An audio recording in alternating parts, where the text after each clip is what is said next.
jumping right back in. Why is God allowing this? Elder Lawyer, let's now go to, and as you can see, Hebrew and Bible Academy, since I just did that to let you know that the Hebrew and Bible Academy starts next Sunday. If you're interested, go to historytimes.org. Okay? We got brand new in-depth lessons on finding the Ark of the Covenant to show you that the Most High will give that Ark of the Covenant back to us. It's not in Ethiopia. We know where exactly it is. I can tell you that right now. I know, according to the Word, where the Ark of the Covenant is. All right? Finding the Ark of the Covenant, the gates of hell, the spiritual doorways between man and the heavens and hell. Hell does exist, okay? And the reason why the Most High made hell, we're going to talk about that also. Israel's tribulation in the wilderness, which is a powerful lesson. Powerful. Because the Most High is preparing us to be pilgrims out here when all these cities collapse. We'll be making our way back to the wilderness, and I'm going to be talking about exactly how that happens. Okay? And again, I'm going to also be going into marriage and family. Can it survive? And what we're going to be talking about, I'll deal with it in the academy first, but then we'll deal with it. Then I'm going to talk about it on our broadcast. Brothers and sisters, there's concentration camps and internment camps set up everywhere on earth. Everywhere on earth, there's concentration and internment camps. Every place. There's actually islands where people are taken to and all that, that's never to be heard from again, and all that. I'm going to be going into that and more. Some of this stuff I can't discuss here, but I'm going to be going into that in the academy. And also, when I bring out, I'm talking about the UN, what they set up and all that. We're going to be talking about that. So I hope you are there in the academy, which starts not this Sunday, but next Sunday. All right. Now, Benjamin Franklin and Paine and all these who are outright Satanists, it was against the law for them to practice the occult. Okay. So initially, knowing that the majority of people in America feared God, the Indians who they conquered feared God, the slaves they were bringing over feared the God of the Bible. They knew we were Israelites. As a matter of fact, I have a book here Elder Lawyer gave me, even though I think I gave Elder Lawyer some of the information out of it. Race and Americanization, where the white papers of colleges could tell you that there were Israelites coming off the slave ships, and they named us as Israelites. That's right. But I got the record. I got the record right here. All right. So they weren't even calling us Africans coming off the slave ships. They were calling us Hebrews, Israelites coming off the slave ships to America. And I got the white papers, and Elder Lawyer, thank you for the book. And we're going to be discussing that in the academy also. Elder Lawyer, let's go back to the fact that because America was set up on Judeo-Christian principles, white Christians, black people who believed in the Bible, singing Swing Low, Sweet Chariot, coming for the Carry Me Home, over the River Jordan, the Negro spirituals, we weren't talking about Africa. There was no doubt that we were the people of the book. In spite of the white images the colonizers pushed, we all knew coming from Africa that Christ wasn't a white man. They knew we were Hebrews, and we knew we were Hebrews. So because they would have God's people under captivity for a time, because we disobeyed God, the rules of engagement was that they had to set up a system in which our people could at least find our God. the standards of the Bible. So now the enemy is absolved. He can say, well, listen, we put the book in front of them and they chose not to follow it. Of course, the Gentiles deal with all their occult holidays, their wickedness, and the sin that they were dealing with can continue to do so like it was in Egypt. But now they can absolve themselves because the standard was set and God's people chose to what? Walk away from it.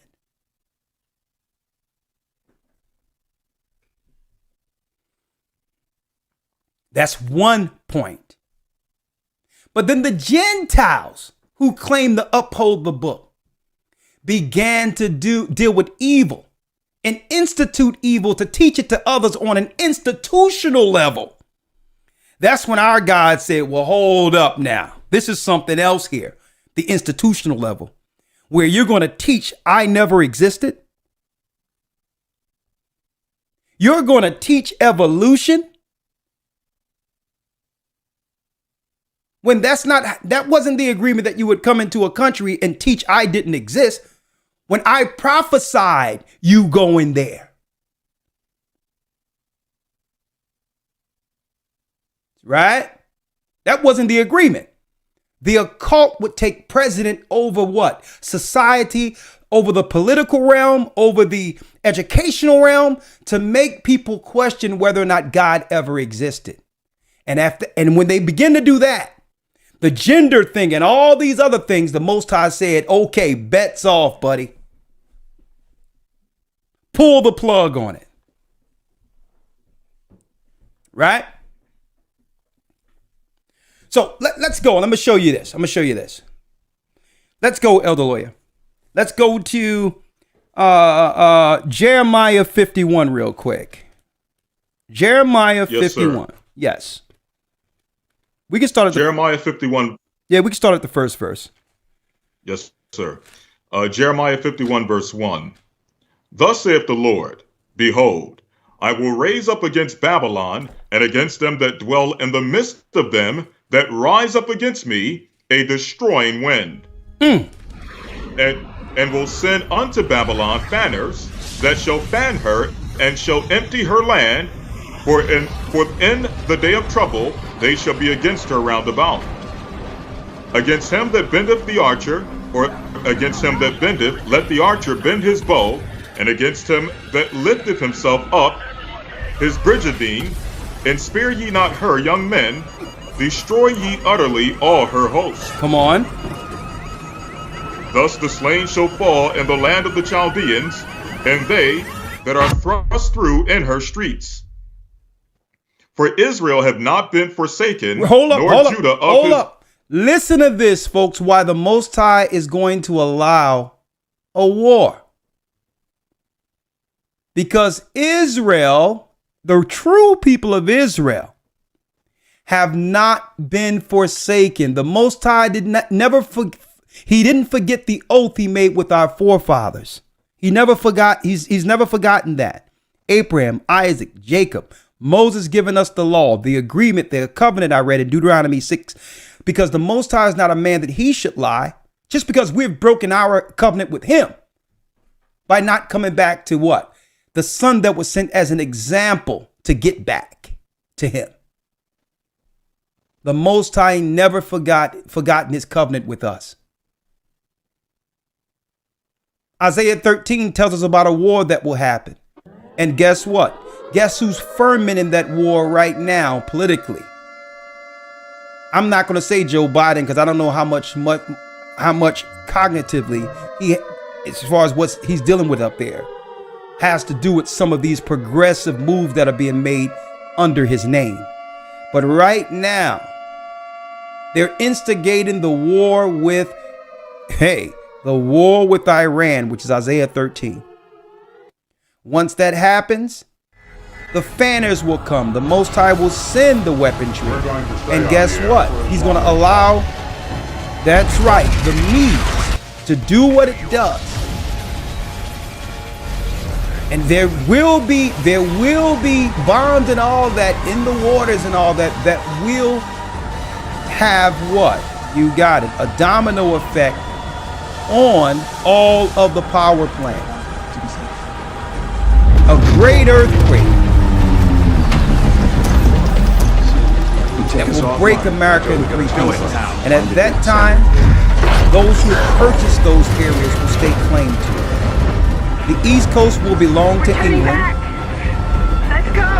The middle of the country will belong to China because it already does financially. And the West Coast will belong to Russia. We're heading back to the containment shield. It's going to be a corporation broken up into 3 pieces. Still, there will be some survival going on after the fallout with the low life expectancy in the earth. Okay? Now I'm going to be... I'll show it next week. I'll show it next week. But go on, Elder Lawyer. Finish reading. Yes, sir. Jeremiah 51, verse 5. Listen.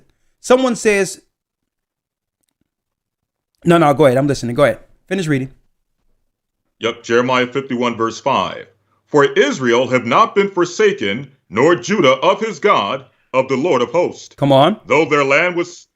So keep in mind, folks, if you fear the Most High, keep the commandments, deal with his covenant, do what you're guided to do, that the judgment coming isn't on you. We will be moved through this, folks. Some of us will be able to operate and go to other places before it happens, and some of us will be guided through it. Because the judgment isn't for those who are following the Most High, who have cleansed themselves through baptism and have repented for the sins of the past. Okay? You will be guided. Your families will be protected. And don't forget, Lot and them, Lot's wife was procrastinating. She was procrastinating because she didn't want to leave. She didn't want to leave Sodom and Gomorrah. Lot's wife didn't want to leave. So she started procrastinating, all slow, trying to get stuff. And the angel said, you know what? The fire's coming, and move Lot's whole family to a mountain on the outside of where Sodom and Gomorrah was. And they looked up. In an instant, they were moved to one spot. And they looked up, and Sodom and Gomorrah was on fire.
of us about to die. We salute.